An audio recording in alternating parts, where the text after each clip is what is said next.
Hello, parents. Thank you for joining us for the second episode of our parent vlog. We really appreciate everything that you're doing right now to support our kids, our teachers, and our Campbell community. Thank you for sharing your questions with us, and we're looking forward to answering them today. My name is Julie Gu, and I'm our Coordinator of Innovation, Teaching, and Learning. I'm Tiffany Spalding. I am a literacy coach for the district.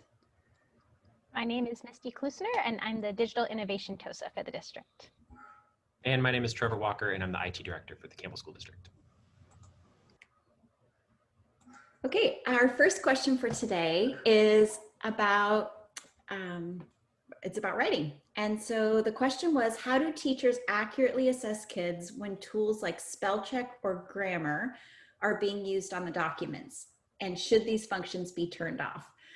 So this question has a lot of answers, and I'll try to keep it short.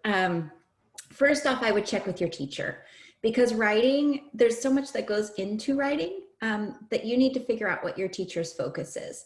So depending on if it's a language standard, if they are focusing on those conventions, then it might not be appropriate to have them on. But really, we use those tools every day in real life, and we want students to know how to use them accurately. So in general, I would say just leave them on and teach students how to use them and how to recognize when the word's spelled correctly or when the grammar check is right or when it's not, depending on what they're trying to write. In TK2, if the focus is foundational skills, then you might want, your child might be writing it and taking a picture, uploading it into Seesaw.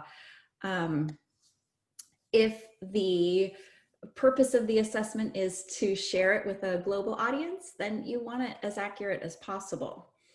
So I really think it goes back to checking with the teacher and seeing what the purpose of the writing assignment is and what the learning objectives are. And go from there and see what their recommendations are. Another note also is that a lot of times it's not the spelling and grammar check that interfere with correct or assessment of student writing, but a lot of times it's the support that we're giving to the students. Sometimes it's, we tend to give a little bit too much support with writing as adults. So I would say it's great for kids to know how to use these tools accurately and leave them on unless the teacher says otherwise. Our second question was about the Seesaw apps. And there seems to be a little bit of confusion on the difference between the Seesaw Family app and the Seesaw Class app. So if you I'm going to share my screen really quick.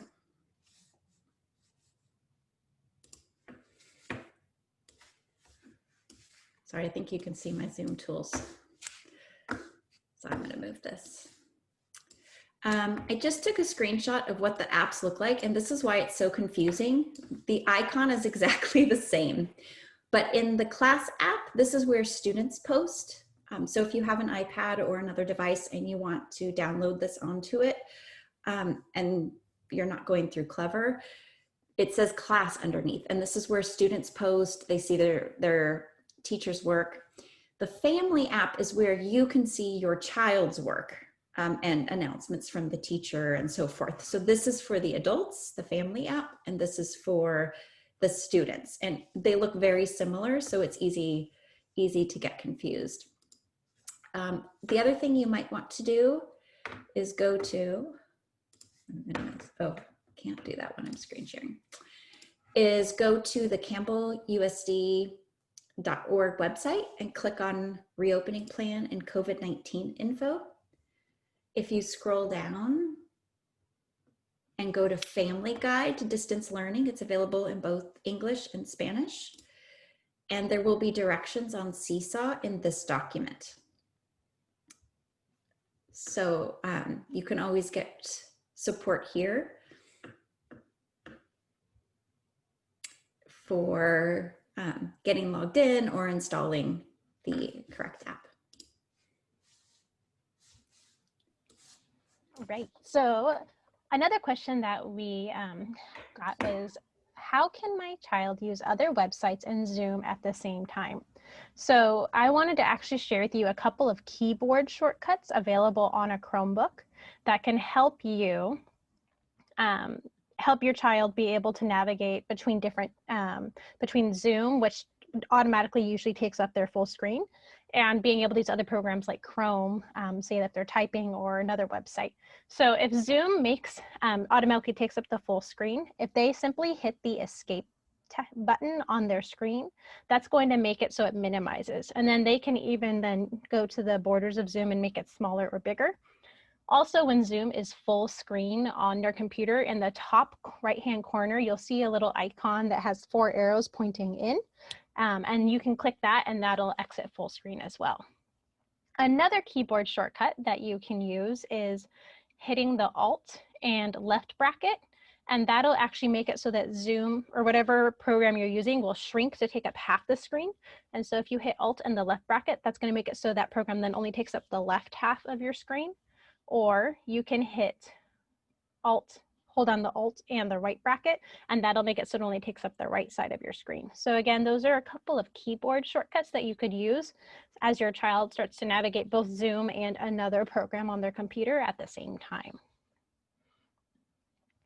Another question that we received about specifically with Zoom was what to do when your child is in a live Zoom class and there's a lot maybe happening in the background. We understand that being able to actually set aside a quiet area that no one can intrude on for your child in your home is very challenging. There's a lot going on in your home. You might have multiple kids that are attending a session at the same time, or they might be, you might be on a Zoom call yourself. So a couple of tips are to first of all communicate that situation with your teacher. It might be that maybe your child just needs to have their camera off if there's a lot happening in the background, and just letting the teacher know, that there's a lot of action happening in your house, and so they're just going to have the camera off, so that way it's not distracting to the other students in the class. You also can make sure that your child takes advantage of the mute button on their Zoom screens, so whenever they themselves are not actually speaking, if they hit that mute button, that just makes sure none of that background noise comes in. We use it all the time whenever we're doing meetings. We're using it right now. The only person that has their microphone on is me, because I'm the only one talking at the moment. A couple of other tips to help minimize background noise coming in is to actually use headphones. The earbuds that come like with cell phones, and they have the little mic built in.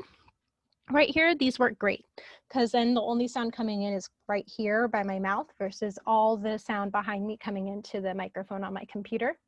And also having earbuds in my ears helps block the extra noise around me for myself, so it actually helps me focus. You can also make sure that you have your computer facing an area that doesn't have lots of sound. So having it so that your child's computer is facing, the actual screen is facing a wall. So having them maybe set up so that a wall is behind them, because then that wall is going to help is going to make it so that sound is blocked from reaching the microphone on the computer, or even hanging up a background of some sort. So even like a sheet, or they could even, if they have like a favorite poster, as long as it's school appropriate, right, having that up behind them. So something to help that keeps unexpected action happening from behind them occurring on the camera, and it also helps block the sound from hitting the microphone. We received some tech-specific questions this week. The first one we got was, how do I find my students' login information? That's a great question, because at the beginning of this year, we gave all the students badges to sign to their computer, but there is a username and password behind that badge. So if you're curious about that and you want to get your students' credentials, the best way to do that is to sign into your PowerSchool parent portal. If you have not already set up a PowerSchool parent portal, it's definitely something I would suggest you do. From the portal, not only can you get the student usernames and passwords, but you can also check a student's attendance. If you believe your student is attending school, but maybe you hear otherwise, the teacher didn't check them in because they didn't see them in the Zoom meeting, that's a way to verify student attendance.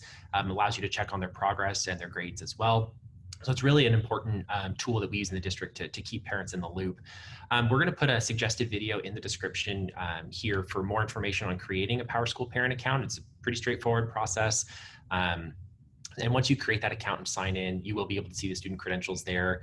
And you could use them to say, create a ticket in our student ticketing system. We just opened that up for all students grades TK through 8. So now any student in the district can use those credentials to sign in and directly interface with the tech department if there's any issues.